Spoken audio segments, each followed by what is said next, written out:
awesome.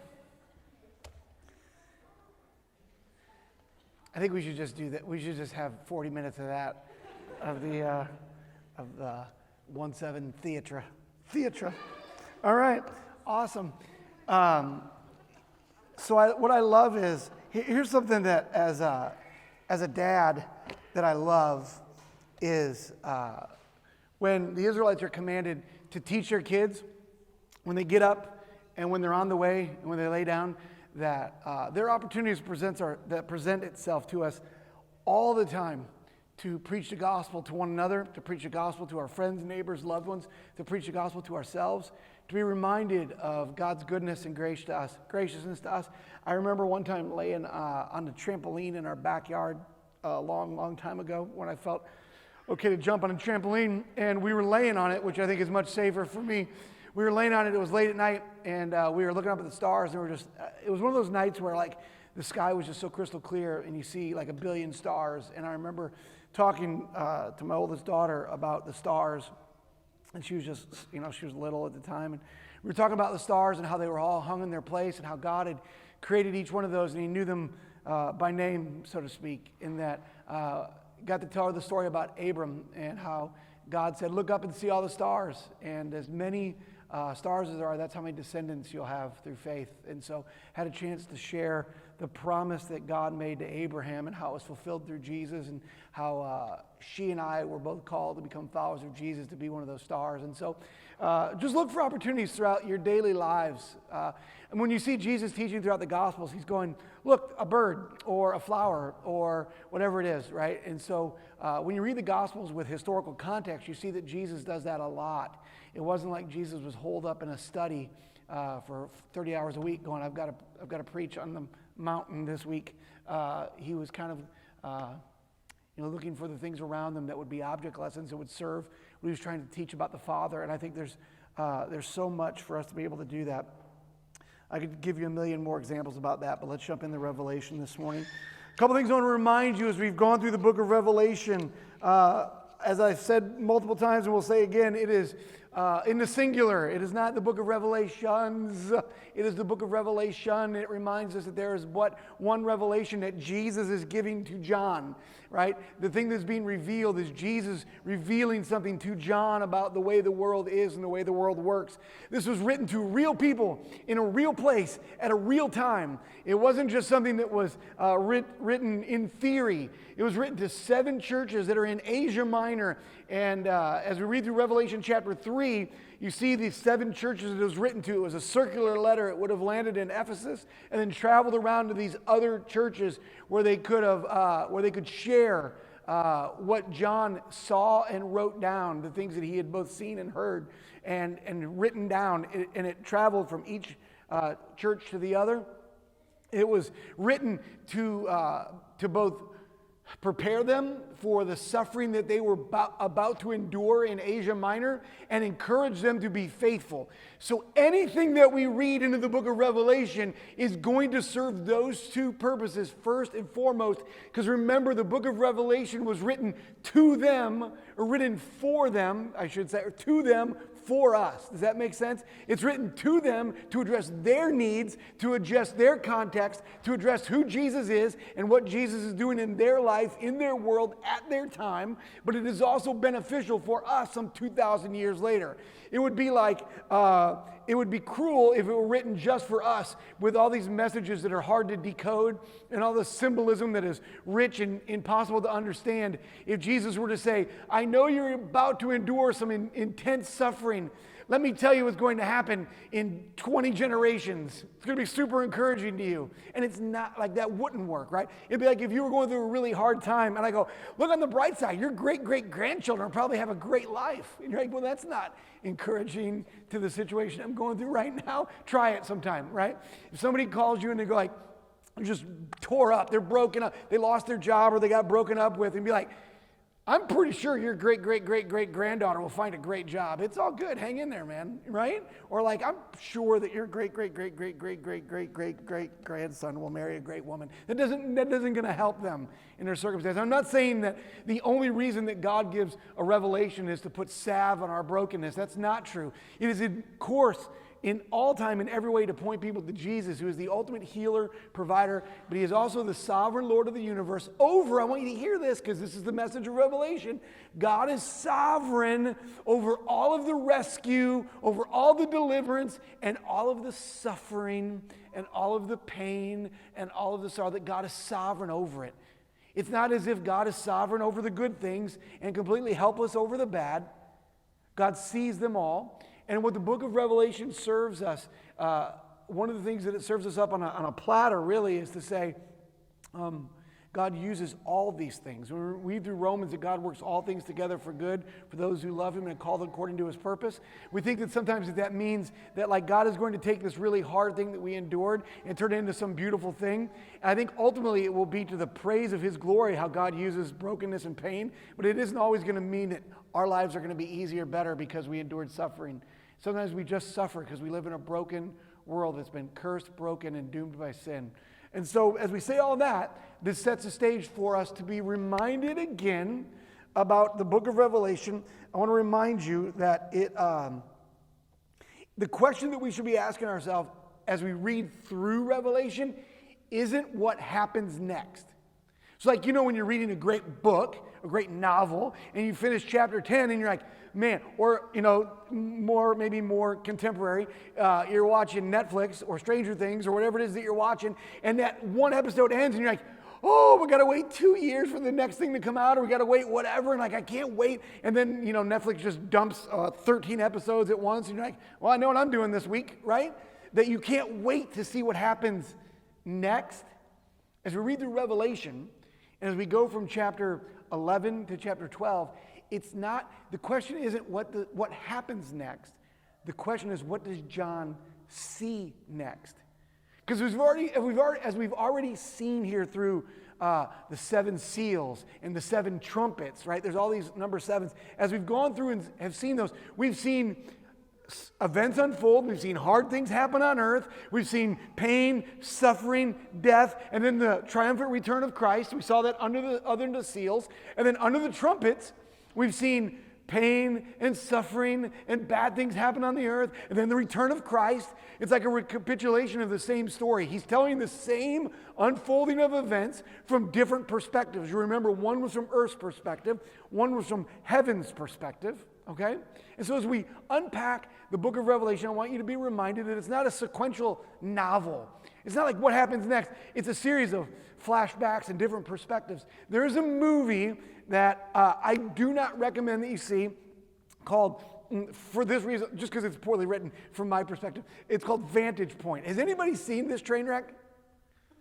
No? Okay, so it is a movie about, I think I've tried to purge this from my memory, that like I think a world leader or somebody important gets assassinated, and they show that, like, it's not graphic, but they show it happen.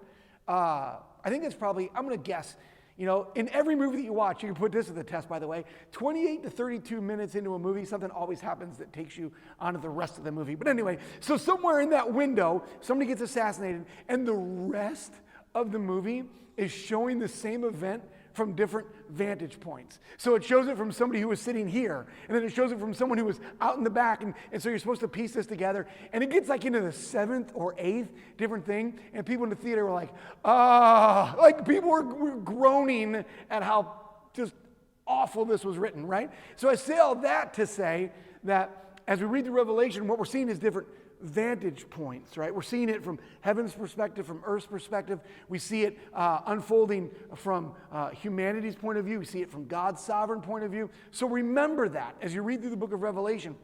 Not sequential, different vantage points. The story oft being repeated again and again and again, but it looks a little different. And so we're going to jump in. Now, we finished chapter 11 last week, but I just want to touch base here on chapter 11. And as we undo, excuse me, as we unpack 11 through essentially 14, it's going to be a quick, again, survey of those chapters. But I want to read you. We're going to reference a guy by the name of, listen, if you are a preacher or a Bible teacher, this is probably the last name that you want to have as someone who's going to be teaching. This guy's name is Eugene Boring. So awesome, by the way. But here's what he said. Here's what Boring says about about the imagery. Because I think if you followed along with us or you read Revelation at all, there's a ton of imagery that's left open to interpretation. Like if I could stack all the books that have been written about Revelation that are just worth a bonfire, like they're not worth the paper they're written on, you could fill the whole stage up here, right? And so why? Why not just have, why does Jesus not just say, hey John, tell the 7 churches, you're going to endure hardship. I'm in control. Don't worry. It's going to be hard. Some of you will die. Many of you will die. Bad things are going to happen on earth, and then I'll return, and it will all be good. Why doesn't he just say that? It's a shorter book. And then say, hey, oh, you know what? And then if you live in 1490, here's what's going to happen. And then it said, why not just be very plain about it? Well, here's what Boring says about that. Revelation's images are not mere illustrations of something that can be said more directly. So it's not like it's like Jesus is revealing this to John going, listen, I could say this, but I just really want to be creative in this moment.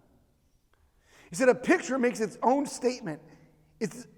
Is its own text. It does not communicate what it has to say by being reduced to discursive propositional language.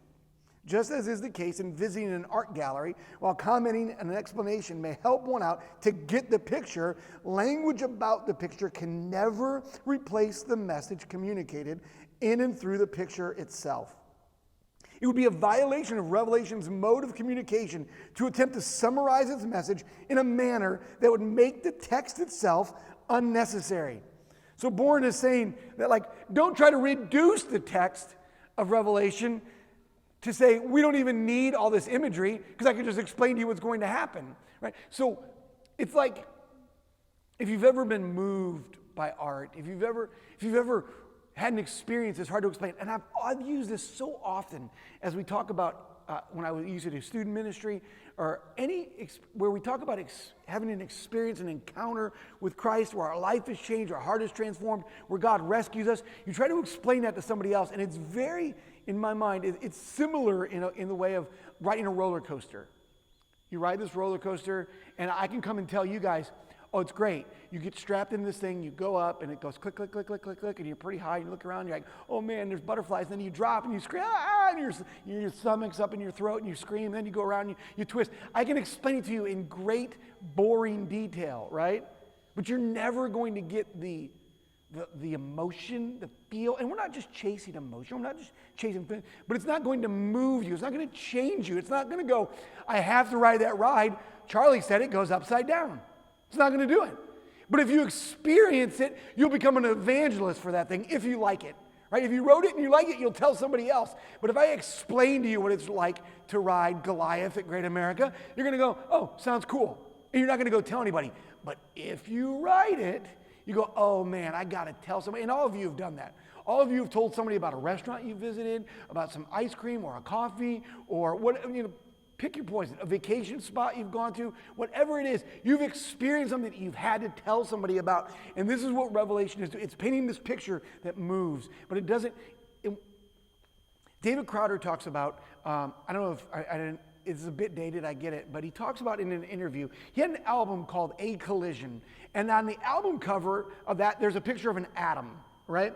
And if all of you who've taken any kind of advanced science know that as you look at the picture of an atom as depicted on Crowder's album cover, that's not really what an atom looks like or necessarily exactly how it works, but it's the best that we have, and so that's what we use, if that makes sense.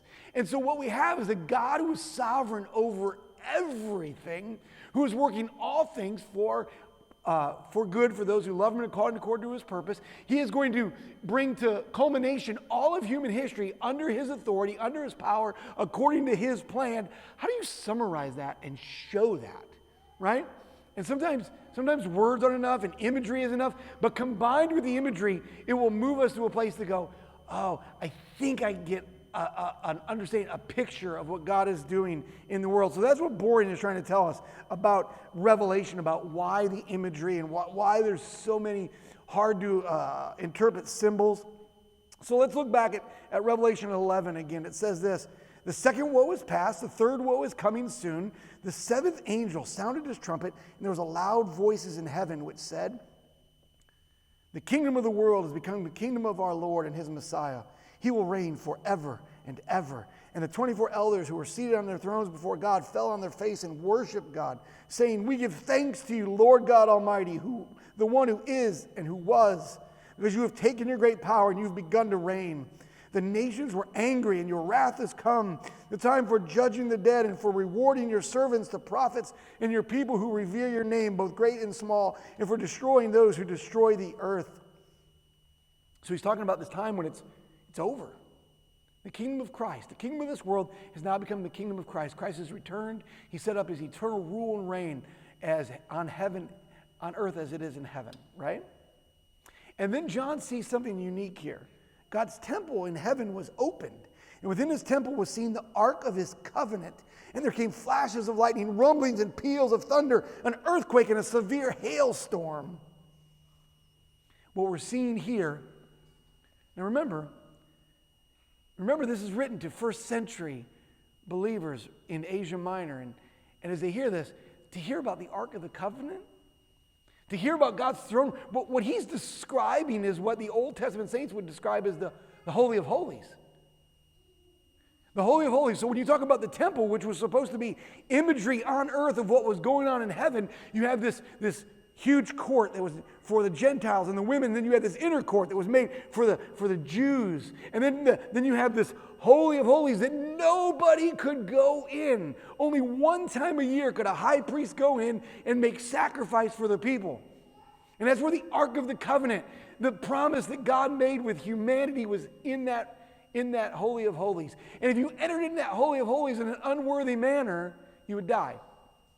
And it's this veil that was torn. When Jesus dies, the veil's torn and opens up this space where the high priest would go in and they would make sacrifice. And so what John is now invited into is what's referred to oftentimes as the throne room of God. This is the center of heaven. This is the place where God's presence dwells. This is the presence of God. This is where this is the throne room of God.